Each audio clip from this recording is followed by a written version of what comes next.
Fazemos uma colocação geral sobre os dons e depois refletimos sobre um dom específico. No caso, hoje, o dom da fortaleza, tão importante na vida do cristão. O compêndio de ascética e mística define esse dom da fortaleza como o dom que dá à vontade humana um impulso e uma energia que lhe permite fazer ou sofrer alegre e intrepidamente grandes coisas, a despeito de todos os obstáculos. Quer dizer, um dom que faz com que a pessoa não desanime. Veja o que Nosso Senhor passou, sempre sendo combatido pelos fariseus e avançando no cumprimento da vontade do Pai. O dom da fortaleza fortalece a nossa decisão, a nossa segurança em Deus, fazendo com que continuemos o nosso propósito de buscar em primeiro lugar o reino de Deus em nossas vidas. Os mártires, meus irmãos, são exemplos desse agir do Espírito que fizeram com que eles não hesitassem, fez com que eles não hesitassem em dar suas vidas para glorificar a Deus. Aliás, desde o primeiro mártir, Santo Estevão, Atos dos Apóstolos, quando comenta sobre Santo Estevão, Estevão, cheio de graça e fortaleza, fazia grandes milagres e prodígios entre o povo.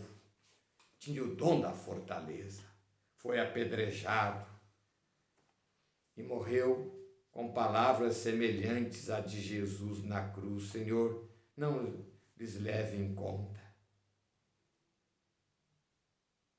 Portanto, irmãos e irmãs, um dom que nos faz avançar sempre mais para águas mais profundas.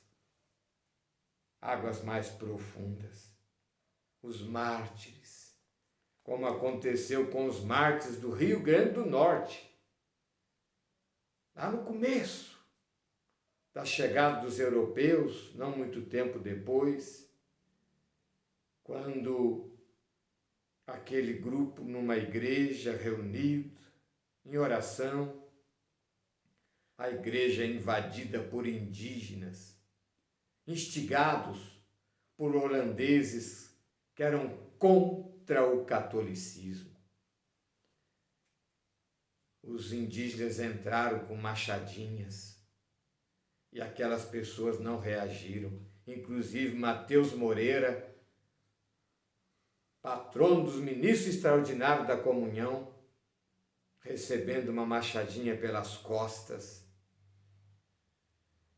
quase que morrendo já, exclamou: louvado seja o Santíssimo Sacramento.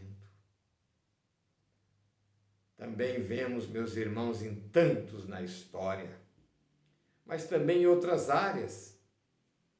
Quem não se lembra de São João Paulo II, até o fim de sua vida, doado, já enfermo, quando os jovens se reúnem na praça, ele vai até a janela e tenta falar aos jovens. Que fortaleza! Também na conduta moral, ou seja, na luta contra o pecado, como Santo Tomás de Aquino, que a família resistia à sua vocação dominicana e o prendeu no palácio da família, e trouxeram da cidade uma mulher que colocou junto com ele, presa naquele palácio. E ele foi forte e não caiu na falta moral. E o nosso São Francisco de Assis, que no momento de luta contra o pecado se atirou no roseral. Paulo diz: não lutastes contra o pecado até o sangue.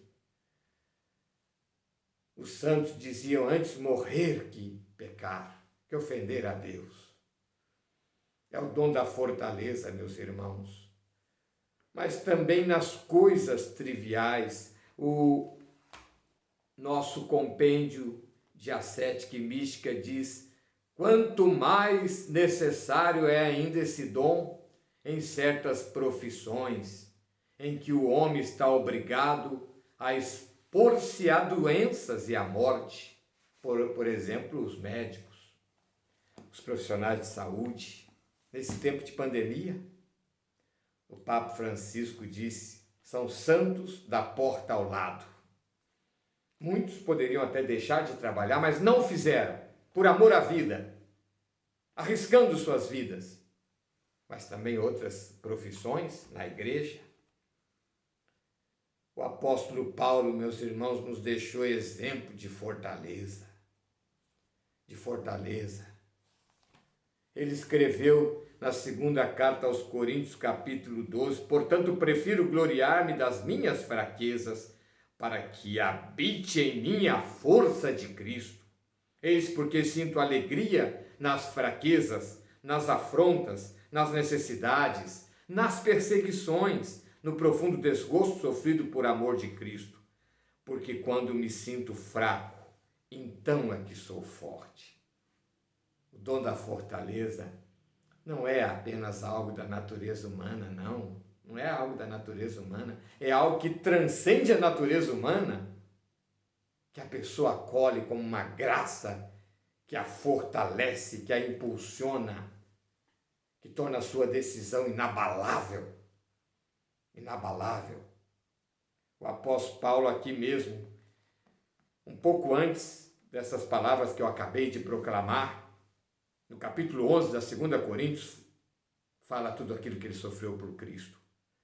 Cárceres, açoites sem medida, muitas vezes vi a morte de perto, 5 vezes recebi dos judeus 40 açoites menos um. Os judeus proibiam de dar mais de 40 chibatadas. Cristo recebeu muito mais, porque quem o torturou Cristo foram os romanos, os soldados romanos. Mas quando os judeus torturavam, 40 açoites menos um, 39 chibatadas. Paulo diz: 5 vezes recebi isto, essa tortura por parte dos judeus.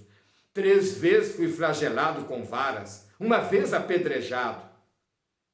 Foi leitura desses dias. Ele foi apedrejado, arrastado fora da cidade, deixado morto, como que morto. Os discípulos vieram, se colocaram do lado dele, ao redor daquele corpo desmaiado. Ele se levantou. E no outro dia, parte com Silas em missão. É o tom da fortaleza. Viagem sem conta, exposto a perigos,